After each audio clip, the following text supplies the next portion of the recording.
hosting the Sports Reporters. Ned Reynolds on your total sports station. 96.9, 99.9, and AM 1060 ESPN. The Jock. Good morning, everyone. Welcome to the Sports Reporters. Great to have you with us on an absolutely beautiful, I think, fall October Friday. And it is, I'll tell you, fall is here. It just came in, oh gosh, you know, a guy I came in to this day probably about 7 o'clock this morning, and just that temperature was beginning to fall.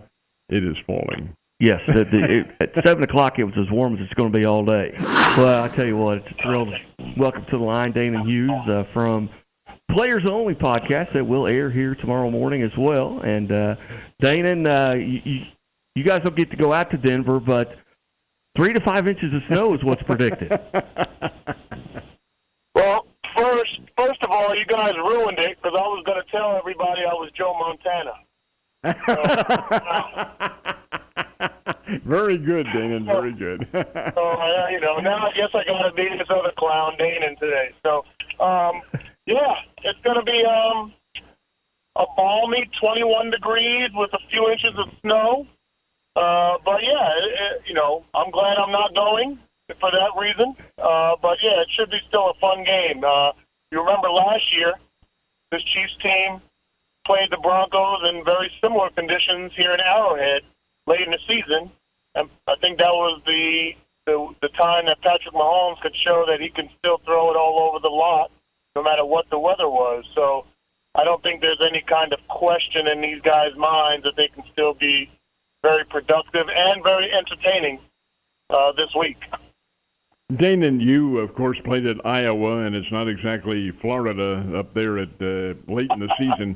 And you played for the Chiefs as well. How does a player adjust to an abrupt change in weather conditions like that? The main thing is footing. I mean, for me, I grew up in Jersey. Our stadium in high school was right next to the water. I went to Iowa and then came here to Kansas City, and I was only cold one game of my entire life, and that was the 96 Colts playoff game, which that was the only time that I actually looked at myself and said, "What in the world am I doing?" But other than that, Ned, I will tell you, it never I was a guy that I never wore sleeves. It was kind of a bravado kind of macho thing for me. I would throw some Vaseline on my arms, and I would just go out and play. And as long as the footing was okay, so you go out and you test out your cleats. You have different cleats, whether you got 7 studs or you got high cleats or turfs or what have you. So you go out and you try out your cleats. And Al Saunders was a great offensive coach for the Chiefs and around the NFL for many years. He had a saying. He said, "Don't bring your putter to the driving range." And what he meant was, make sure you got the right equipment, because that's one thing you can control. So the cleats is the number one thing for a wide receiver, and we made sure that we could run out routes, that we weren't slipping and sliding. And but everything else, as far as the elements, it never really affected me. I never really got caught up in, whoa, it's cold out here, except for that one game.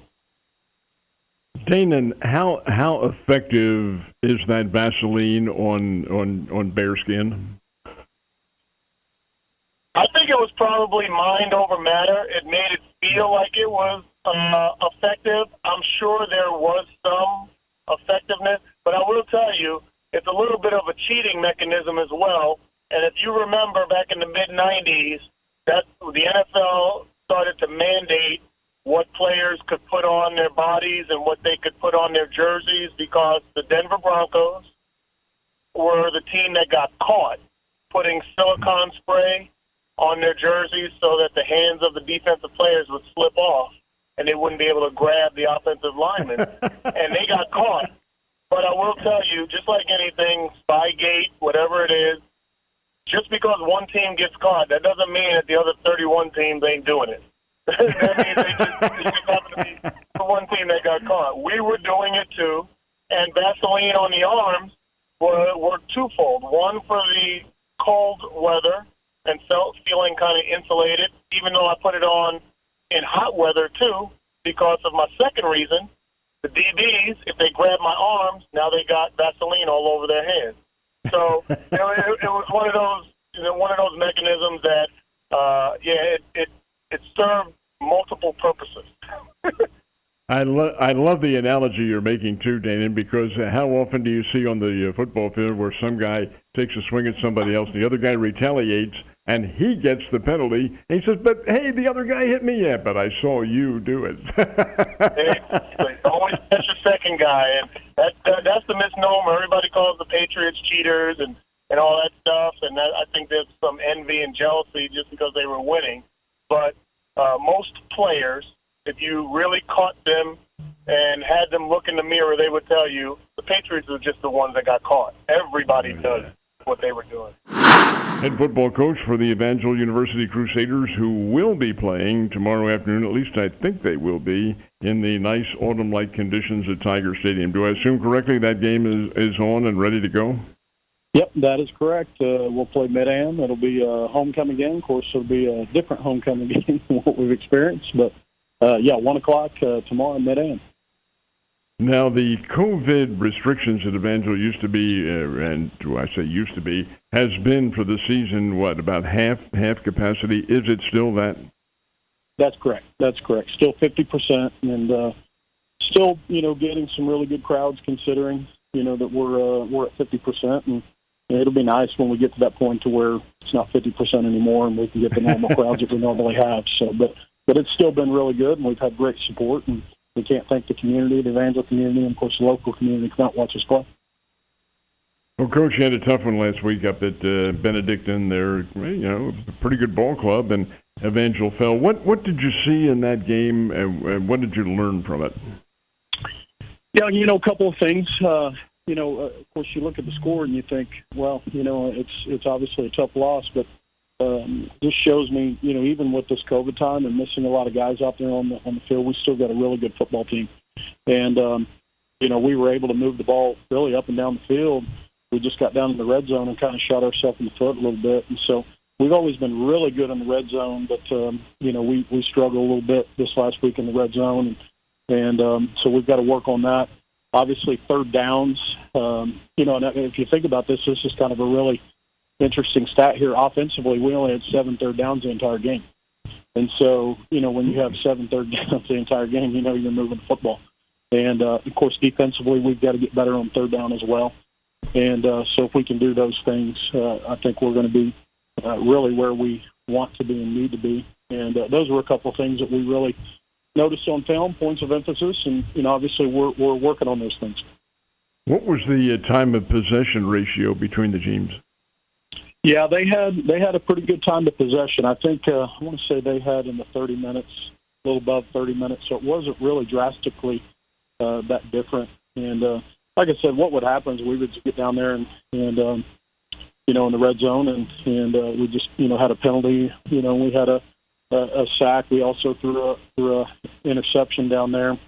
We also had a situation where our punt team was out, and punter was unfortunately didn't handle the ball well, and they got the ball right there in the short field. And so really when you look at most football games, you've got, again, I talk about it every week, that you've got 5 or 6 football plays every game that really are determining factors in those games, and those are just a few little plays here and there that I mentioned that obviously had some impacts on the game. Of course, you still have your 60, 70 plays you're playing to the game, and we understand that, but you got to make sure at those pivotal times you make those pivotal plays.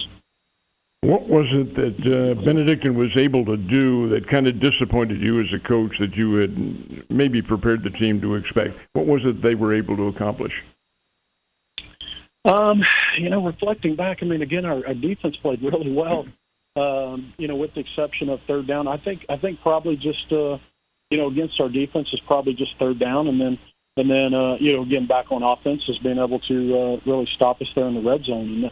And the last couple of years we've been able to handle them pretty well, and so those are probably a couple of things that we just really and just definitely points of emphasis. But it was a really frustrating game because I felt like that we have an excellent team, and not to sound, I felt like we were the better team, as far as between the two, but they just happened to play better and execute better during that game. And I'm just being honest how I feel on that. So, in your opinion, how do you match up with Mid-Am? Yeah, again, another good team. I mean, they're young up front, offensively and defensively. They got some really good skilled players offensively, and then they've got some returners on the back end on defense as well. So, I feel really good. I feel really good about really everybody we play in our conference as far as how we match up, and so it'll be definitely a fun game. And we were actually talking a few years ago how I think there was a stretch where Evangel hadn't beaten Mid-Am in a few years, and we were able to beat them, and one of the coaches was talking about that recently, and so it's kind of fun to kind of reflect on those times and just kind of see where we match up with these guys. But we actually match up very well with them. Fill us in a little bit on the kids, the Iowa State and the UNI kids. The UNI, I guess. UNI. Well, unfortunately, the Panthers are not.